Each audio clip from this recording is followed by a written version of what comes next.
முன்னாள் முதல்வர் காமராஜரை பற்றி தவறாக பேசிய யூடியூபரை கைது செய்யவில்லை என்றால் சென்னை டிஜிபி அலுவலகத்தை முற்றுகையிட்டு போராட்டம் நடத்துவோம் என தமிழ்நாடு நாடார் சங்க தலைவர் முத்து ரமேஷ் நாடார் பேட்டி.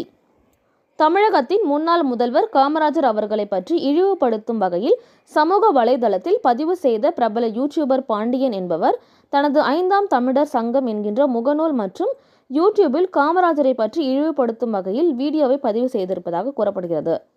இந்த நிலையில் அவர் மீது நடவடிக்கை எடுக்க அவரை கைது செய்து குண்டர் சட்டத்தில் அடைக்க வேண்டும் எனவும் தமிழ்நாடு நாடார் சங்க தலைவர் முத்து ரமேஷ் தலைமையில் கூடுவாஞ்சேரி நாடார் சங்க நிர்வாகி பீட்டர் மற்றும் ஊரப்பாக்கம் நாடார் சங்க நிர்வாகி வைகுண்டராமன் ஆகியோர் கூடுவாஞ்சேரி காவல் உதவி ஆணையர் அலுவலகத்தில் புகார் அளித்தனர்.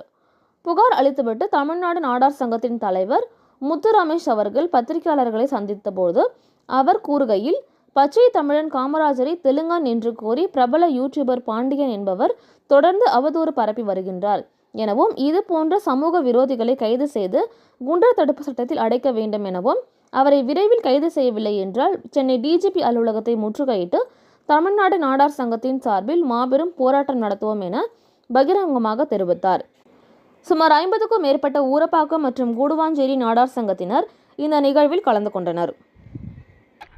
உதவி கமிஷனர் அவர்களிடம் நாங்கள் புகார் மனு கொடுத்திருக்கிறோம். அவர்கள் சட்டப்படி நடவடிக்கை எடுப்பேன் என்று உறுதியளித்திருக்கிறார்கள். இந்த நாட்டின் சுதந்திரத்துக்காக 9 ஆண்டுகள் சிறை சென்ற தலைவர், தமிழ்நாட்டில் 9 ஆண்டுகள பொற்கால ஆட்சி தந்த தலைவர், இந்தியாவின் 2 பிரதமர்களை உருவாக்கிய தலைவர், நேர்மைக்கு எடுத்துக்காட்டான தலைவர், உண்மைக்கு எடுத்துக்காட்டான தலைவர். அப்படி கல்வி கண்டிருந்த காமராஜர் அவர்களை பற்றி அவதூறு பரப்புவதை யாராலும் எப்போதும் ஏற்றுக்கொள்ள முடியாது. இது போன்ற சமூக விரோதிகளை கைது செய்து குண்டர் தடுப்பு சட்டத்தில் அடைக்க வேண்டும் என்று ஒட்டுமொத்த நாடார் சமுதாய சார்பாகவும் தமிழ் சமுதாய சார்பாகவும் கேட்டுக்கொள்கிறோம். அவர் கைது பண்ணலன்னா அடுத்த கட்ட நடவடிக்கை என்ன? கைது பண்ணலாம் டிஜிபி அலுவலகம் முற்றுகை போராட்டம், தமிழ்நாடு நாடார் சங்கம் மற்றும் நாடார் அமைப்புகள் சார்பாக மிகப்பெரிய அளவில் டிஜிபி அலுவலகத்தை முற்றுகையிட்டு போராட்டம் நடத்துவோம்.